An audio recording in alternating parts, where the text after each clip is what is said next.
প্রথমে good evening দুজনকে আর welcome. প্রথমে জানতে চাইবো যে কেমন লাগছে ঘরের বায়োস্কোপে আসতে পেরে। ঘরের বায়োস্কোপে তো সবে পৌঁছলুম, বায়োস্কোপে চোখ দিই, দেখলে তখন। আচ্ছা, তোমরা এত কাজের ব্যস্ততার মাঝখানে দেখার সময় হয় টিভি, ওটিটি? খুব আমরা মানে টিভি দেখা এবং ওটিটি আমরা ভীষণ এনজয় করি, কারণ আমাদের যখন লেজার টাইম হয় তখন মনে করি যে বহির্জগতে কি ঘটছে, আমাদের ঘরের বাইরে কি ঘটছে, সেটা কিন্তু এই ওটিটি আর টেলিভিশনের মধ্যে দিয়েই তো আমাদের কাছে উপস্থাপনাটা হয়। আর বৈশাখী দি, তোমার দেখার সময় হয় ওয়েব সিরিজ তো দেখি, তার কারণ হচ্ছে কোভিড পরবর্তী সময়টা যখন মানুষ ক্রমশ নিঃসঙ্গ হয়ে যাচ্ছিল, বিচ্ছিন্ন হয়ে যাচ্ছিল, আমার মনে হয় ওয়েব সিরিজগুলো আমাদেরকে অনেকটা বেশি এই দুঃখ যন্ত্রণাগুলো ভুলে থাকতে সাহায্য করেছে।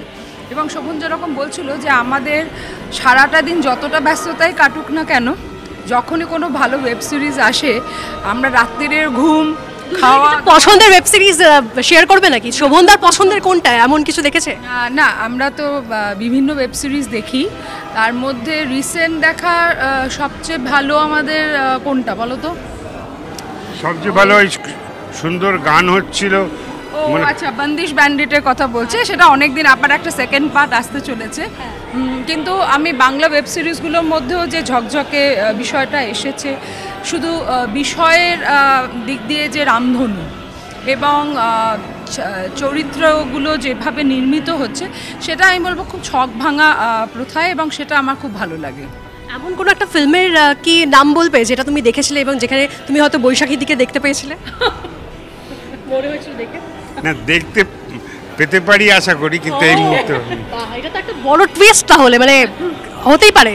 না, এরকম বলছে সেটা আলাদা কথা, কিন্তু আমরা দুজনে সিনেমা যখন দেখি তখন শোভন প্রায়শই একটাই কথা বলে যে রাজনীতিবিদদের যে ধরনের চরিত্রায়ন করছে, তার থেকে আমি বুঝতে পারি রাজনীতি সম্পর্কে মানুষের ধারণা কোথায় গিয়ে পৌঁছচ্ছে, সেটা ওকে খুব পীড়া দেয়। তো এই জিনিসটা আমাদের খুব আদান প্রদান হয়, আর ও আমাকে কিভাবে আর আমি ওকে কিভাবে দেখতে চাই সেটা আমাদের সিক্রেট থাকাই ভালো। থাক, টপ সিক্রেট থাক। তোমরা প্লিজ শো এনজয় করো। Thank you. Thank you.